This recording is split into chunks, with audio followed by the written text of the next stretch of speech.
Graça e a paz do Senhor seja com você nesse dia, hoje dia 9 de abril.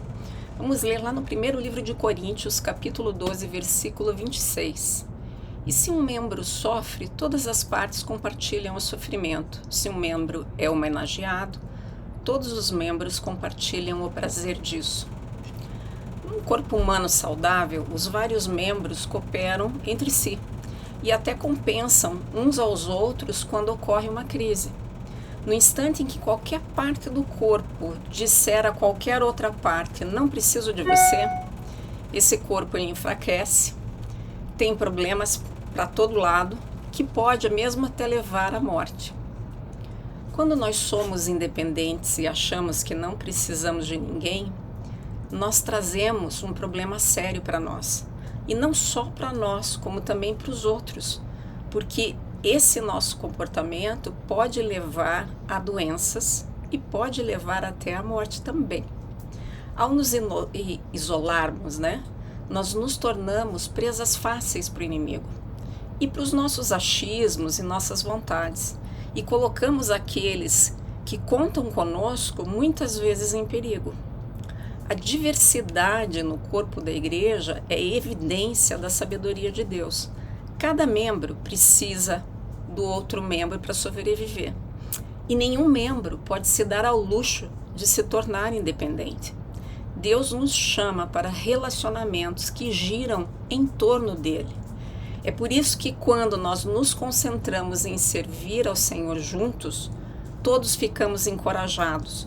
Quando nós gastamos tempo, muitas vezes, conversando, uma conversa informal, e normalmente essas conversas acabam sendo sobre Deus, sobre o que Ele tem feito, o nosso dia ele se torna de uma maneira mais positiva, alegre e encorajadora. E às vezes, quando nós gastamos esse nosso tempo conversando sobre coisas triviais, coisas que não têm nada a ver com a igreja, às vezes o final dessa conversa se torna vazia. Paulo ele é de uma sabedoria impressionante e ele nos encoraja a diariamente encorajar uns aos outros, porque senão nós corremos o risco de sermos endurecidos pelo engano. É durante o tempo que nós passamos com os irmãos da fé, os irmãos da igreja, que muitas vezes nós temos a nossa mente renovada, o nosso espírito renovado, aonde nós vemos a Bíblia em ação. Sem comunhão, eventualmente, nós nos afastamos de Deus.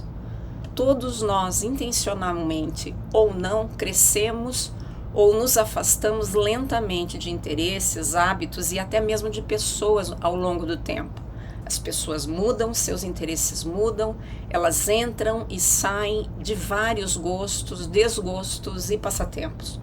Mas o cristão, ele precisa experimentar a presença do Senhor. Quando ele experimenta o distanciamento espiritual e pessoal por algum momento da sua vida, ele passa a se esvaziar e a se afastar de Deus. Nós não podemos nos afastar dos nossos irmãos, nem dos nossos irmãos do Evangelho e nem das coisas de Deus, porque muitas vezes esse afastamento não é intencional e às vezes é até imperceptível. Nós nos afastamos de uma forma involuntária e lenta, mas é o resultado do quê?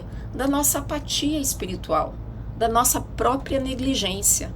E esse que é o perigo real que nós corremos e enfrentamos todos os dias, porque nós estamos tão ocupados, A nossa agenda é tão cheia para estudar a Bíblia, para orar ou até mesmo para frequentar a igreja. Ou nós caímos naquele engano de achar que nós não precisamos da igreja. Isso é um engano de Satanás na nossa vida. Existe uma história que eu li que fala assim, que um cristão ele estava presente num culto e no final ele ficou para apertar a mão dos outros e conversar um pouquinho no final do culto. Um outro cristão que estava ali veio e ele perguntou: por que você vai ficar gastando conversa aí? Se durante a semana você nem encontra com essas pessoas, você não tem lá grandes amizades com eles. E esse cristão sorriu e disse: bem, posso estar onde estou hoje por causa delas. De qualquer forma, se eu não precisei deles na subida, eu posso de repente precisar na descida. Nenhum servo cristão pode dizer a qualquer outro servo: minha vida pode prosseguir sem você. Todos nós precisamos dos nossos irmãos de igreja, até mesmo aqueles que você olha e acha chato, que você tem impaciência, que são pessoas muitas vezes inconvenientes, não importa, até mesmo eles podem ser instrumentos de Deus na sua vida, para que você fique mais firme com o Senhor, instrumentos de bênçãos sobre você.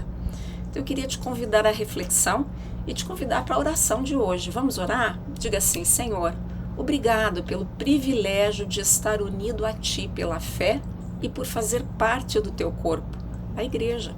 Obrigado por meus irmãos e irmãs em Cristo. Ajude-me a estar unidos com eles em amor.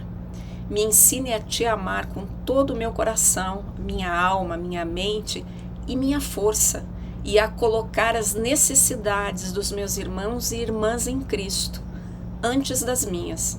Em nome de Jesus. Amém. Que o Senhor te abençoe, que o Senhor te guarde.